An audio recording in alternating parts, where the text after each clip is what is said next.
আসসালামু আলাইকুম। নতুন আরেকটি ভিডিও নিয়ে হাজির হয়ে গেলাম। আজ তৈরি করে দেখাবো চালের গুঁড়ো ছাড়াই জালিদার চিতই পিঠা। দেখতে দেখতে শীত কিন্তু এসেই পড়েছে। শীতের মধ্যে আমরা নানান ধরনের পিঠা খাই, তার মধ্যে কিন্তু চিতই পিঠা একটি। যারা চিতই পিঠাটা বানাতে পারেন না তারা কিন্তু এই রেসিপিটা দেখে খুবই সহজভাবে এই চিতই পিঠাটা বানাতে পারেন। এই পিঠাটা শীতের সময় যে বানাতে হবে এমন কোনো কথা নয়, যে কোনো সময় পিঠাটা বানাতে পারেন। এছাড়া বাচ্চাদের টিফিনে এমনকি সকাল বিকাল নাস্তার জন্য এই পিঠাটা বানাতে পারেন। তাহলে কথা না বাড়িয়ে শুরু করে দিচ্ছি। যেহেতু বলেছি চালের গুঁড়ো ছাড়াই চিতই পিঠা, সেই জন্য এখানে আমি চালের গুঁড়ো বদলে 1 কাপ সুজি নিয়ে নিচ্ছি। সুজিটা কিন্তু এখানে কাঁচাই ব্যবহার করছি। সাথেই যাবে 1/2 কাপ পরিমাণ ময়দা, 1 চা চামচ পরিমাণ রাইস্ট। আর যারা ট্রেডিশনালভাবে চিতই পিঠা বানাতে চাচ্ছেন তাদের জন্য আমার ইউটিউব চ্যানেলে অনেক ধরনের চিতই পিঠার রেসিপি আছে, চাইলে দেখে নিতে পারেন। লিঙ্কগুলো আমি ডেসক্রিপশন বক্সে দিয়ে দিব। 1 চা চামচ পরিমাণ বেকিং পাউডার, লবণ যাবে স্বাদ মতো। যদি আপনারা পিঠাটা কম মিষ্টি খেতে পছন্দ করেন তাহলে এখানে লবণের পরিমাণটা একটু বাড়িয়ে দিবেন, তা না হলে লবণটা কমিয়ে দেওয়াই ভালো। আর আজকে আমি এখানে চিনির বদলে ZeroCal দিয়েই এই পিঠাটা তৈরি করে দেখাবো। যারা নাকি স্বাস্থ্য সচেতনতায় চিনিটা বাদ দিতে চাচ্ছেন তারা কিন্তু এই ZeroCal দিয়ে যে কোনো পিঠা বানাতে পারেন। আর এখানে অনেকগুলো স্যাশে দেখতে পাচ্ছেন, এটা কিন্তু ট্যাবলেট আকারও পাওয়া যায়। আর একটা স্যাশে কিন্তু 1 চা চামচ চিনির সম পরিমাণ মিষ্টি দিবে, তাই আপনারা নিজেদের স্বাদ অনুযায়ী কম বেশি করে নিতে পারেন। এখানে আমি হালকা মিষ্টি দিচ্ছি, সেজন্য এখানে 2টো স্যাশে দিয়ে দিচ্ছি। তাই আজ থেকে চিনি নয়, শুধু ZeroCal দিয়ে যে কোনো পিঠা আপনারা বানাতে পারেন। যেখানে চিনির দরকার হবে সকল জায়গাতেই এই ZeroCal ব্যবহার করতে পারবেন। আর এই ZeroCal দিয়ে কিন্তু আরও কিছু রেসিপি আছে, চাইলে দেখে নিতে পারেন। লিঙ্কগুলো আমি ডেসক্রিপশন বক্সে দিয়ে দিব। সকল উপকরণ এখন ভালো করে মিশিয়ে নিতে হবে। সব উপকরণ যখন ভালো করে মিশানো হয়ে যাবে তখন আস্তে আস্তে করে গরম পানি দিয়ে দিতে হবে। পানিটা এমন গরম হবে যাতে আঙুলটা চুবাতে পারে। অতিরিক্ত বেশি গরম দিলে কিন্তু ইস্টটা নষ্ট হয়ে যাবে। প্রথমে আমি 1 কাপ দিলাম, তারপর লাগলে আরেকটু দিব। আর সুজিতে কিন্তু বেশ পরিমাণ পানি টানে, দেখতেই পাচ্ছেন। দেওয়ার সঙ্গে সঙ্গে কিন্তু টেনে নিয়েছে, আরও পানি লাগবে। আমি আরও 1 কাপ পরিমাণ পানি নিলাম, এখান থেকে আমি অর্ধেকটা দিয়ে দিচ্ছি। এখানে চাইলে কিন্তু আপনারা দুধও ব্যবহার করতে পারেন। তরল দুধটাকে হালকা কুসুম গরম করে দিতে পারেন অথবা পাউডার দুধও দিতে পারেন। আমি একবারে সহজভাবে দেখিয়ে দিচ্ছি। ভালো করে মিশিয়ে নিতে হবে যাতে করে কোনো প্রকার দলা না থাকে। আরও কিছু পানি লাগবে। আর এই পানির পরিমাপটা আসলে সুজি এবং ময়দার কোয়ালিটির উপর ডিপেন্ড করবে কতটুকু পানি লাগছে। কম বেশি লাগতে পারে। আমি যতটুকু দেখালাম ততটুকু যে লাগবে এমন কোনো কথা নেই, একটু কম বেশি লাগতে পারে। ভালো করে পানি দিয়ে মিশিয়ে নিয়েছি।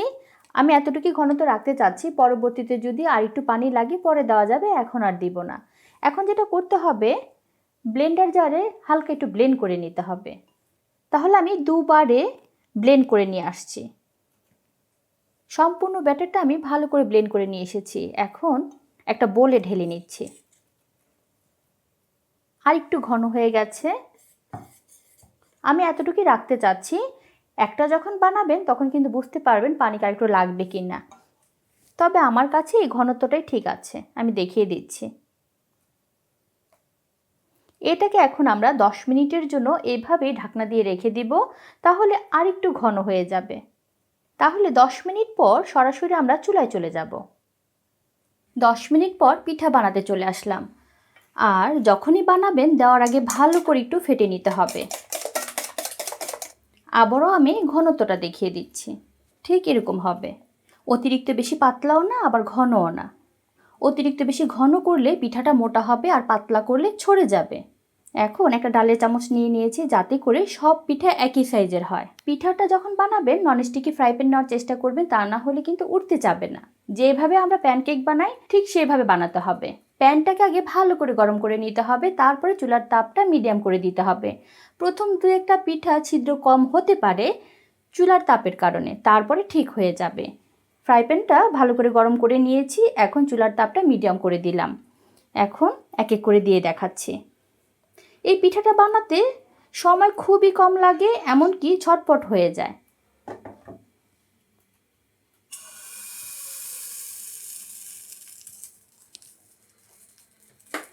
আর আপনারা নিজেরাই দেখতে পাবেন কত সুন্দর করে পিঠাটাতে জালি জালি হয়ে যাচ্ছে।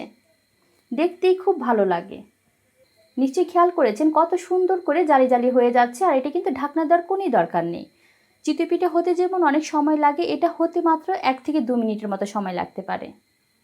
যখনই কালার চেঞ্জ হয়ে যাবে, কাঁচা ভাবটা চলে যাবে, তখনই উঠিয়ে নিতে হবে, তা না হলে নিচের দিকটা বেশি পুড়ে যাবে। হয়ে গেছে, এখন উঠিয়ে নিচ্ছি। এটা কিন্তু প্রথম পিঠা, আর যতই বানাতে থাকবেন ততই কিন্তু ভালো হতে থাকবে, আরও বেশি ভালো হবে। যতবার দিবেন ততবারই আরেকবার ভালো করে নেড়ে চেড়ে নেবেন। চুলার তাপটা এখন একই অবস্থায় থাকবে, মিডিয়াম আঁচে। চুলার তাপটা যদি বেশি কম থাকে তাহলে কিন্তু ছিদ্র ছিদ্র কম হবে। আর এই পিঠাটা কিন্তু আপনারা দুধেও ভিজাতে পারেন, যারা নাকি দুধ চিতে পছন্দ করেন। আর এটার অলরেডি একটা ভিডিও আছে আমার চ্যানেলে, এইটারও লিঙ্কটা আমি ডেসক্রিপশন বক্সে দিয়ে দিব। এই পিঠাটা আমার হয়ে গেছে, আর সাইড থেকে নিজে নিজে খোলা শুরু করে দিয়েছে। তাহলে এভাবে করে আমি সবগুলো পিঠা বানিয়ে নিব। আর পিঠাটার পিছনের দিকটা যে কেমন হয়েছে সেটা আমি দেখিয়ে দিচ্ছি। এটা হচ্ছে চুলার তাপের উপরে ডিপেন্ড করবে আপনি কতটুকু তাপে পিঠাটা তৈরি করছেন। আর আমি এতটুকু কালার করেই নামাতে চাচ্ছি। আর জালি জালিটা খুবই সুন্দর হয়েছে, আর পিঠাটা খুবই সফট হয়েছে, হাতের মুঠোয় চলে আসে। একটা পিঠা এখন আমি ছিঁড়ে দেখাচ্ছি। আর বাচ্চাদেরকে কিন্তু আপনারা মধু দিয়েও দিতে পারেন। তাহলে দেখলেনই তো কি সহজভাবে অল্প উপকরণ দিয়ে এমনকি অল্প সময় কি সুন্দর একটি পিঠা তৈরি করা যায়। রেসিপিটি যদি ভালো লেগে থাকে তাহলে একবার হলো বাসা ট্রাই করবেন। ভালো লাগলে অবশ্যই একটা লাইক দিবেন, শেয়ার করবেন এবং আমার চ্যানেলকে সাবস্ক্রাইব করবেন। সবাই ভালো থাকবেন। আল্লাহ হাফেজ।